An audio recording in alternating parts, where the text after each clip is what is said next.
Hello, it's Katrina Veith here from KLB Therapy. So I just wanted to share this little picky quote that I found on Instagram yesterday that a lot of people have really liked on my personal page, and so I thought I'd share it on here as well because it really got me thinking about some stuff. So it's from someone called on Instagram. She's Daily Empath Stuff with Dana, or empaths_and_HSP. It seems really cool. I've only just discovered her stuff, but I'm going to be following. So it's all about, she's had a really hard time saying no to people, but fuck that shit just comes out super easy. So just say that. And this, it's hilarious, obviously. And I probably wouldn't actually say fuck that shit to many people, really. I'd find something a bit more diplomatic, like it's just not my priority right now, something like that. But the point is, it got me thinking all about boundaries. That's what this is about. What are we willing to take on that's not ours? How do we draw that line? How do we stand up for that line once we've drawn it?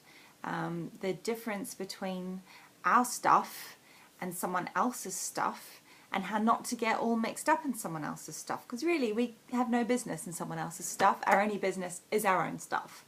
I said stuff too many times. You get what I'm saying. Anyway, so a very famous man called Fritz Perls, the founding father, if you will, of Gestalt psychotherapy and counseling. I'm going to paraphrase here, but he says how the self, this concept of self, only exists where we meet other, not self. And that makes sense because if it's only in that boundary and that contact place where we meet different that the self can exist, because without that boundary there would be no concept of self. We'd all just be in one massive soupy soup together. And while we are all of the same energy, we're all made of the same stuff. So in that respect, we're all the same, an atom's an atom, no matter what it's in. We're all made of stars and all that. And I think that there's an ideal, there's an evolution, there's a higher consciousness that we came from and we are striving to return to, where that energy is all just, it's less about people's shit and it's just all about perfect love, divine love, if you will, and we're all part of that and all striving to return to that. And that's why we're here. We're working on our personal evolution to grow up out of our shit and into that higher divine love, higher consciousness, higher vibration. But at the moment, very few people are actually there.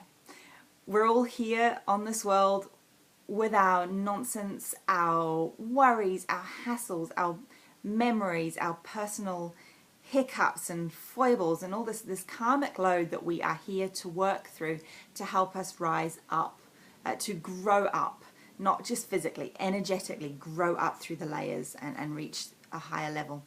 So right now at the moment, considering that everyone's working through their stuff, I personally don't want to be in a massive soupy soup with all of that. My own stuff is plenty for me to be working on. So that is why boundaries are so important.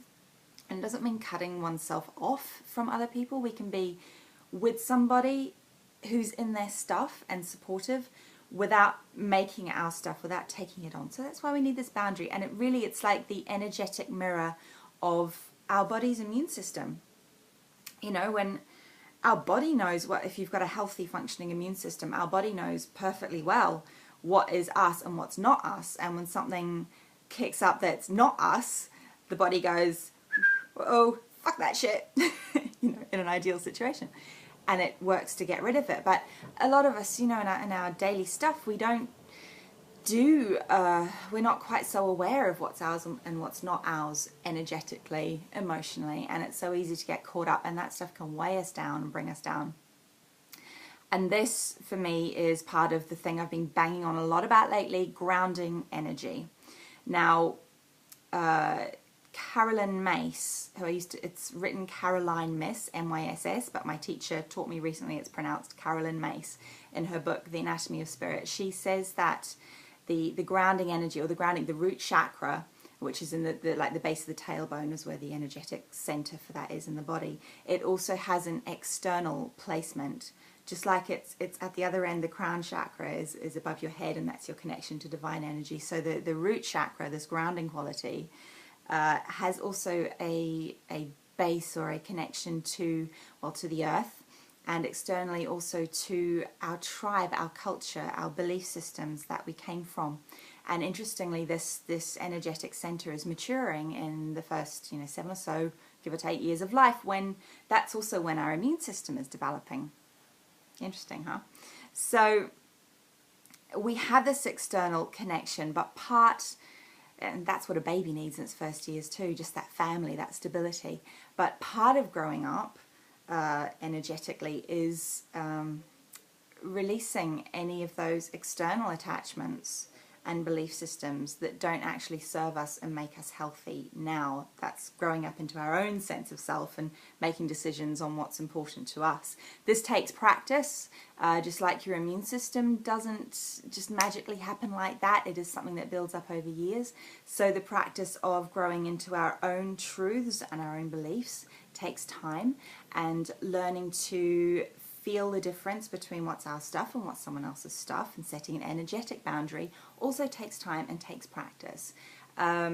It's when you're out of practice with this and not used to it, you can find yourself just feeling emotions that maybe don't belong there. If you're feeling really sad, do you want that? Is that something you want in your space? Can you make a decision to say, fuck that shit, to the stuff that makes you feel bad? Sometimes we need to feel bad to grow and transform. Sometimes it's other people's stuff. So it's all about learning the difference. What's yours to work with, what you're just taking on for other people. And it takes practice. The body, the mind gets into thinking habits, and it doesn't just change like that. You need to work at it. You can make an instant change, but habits slip back, like, smoking. So yeah, it takes practice.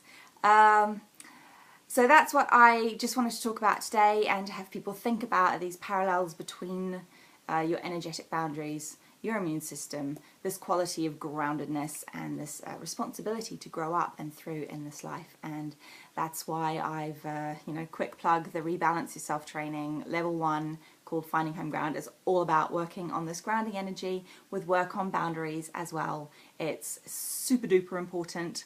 Check it out at klbtherapy.com. And in the meantime, if it ain't yours, fuck that shit. Bye.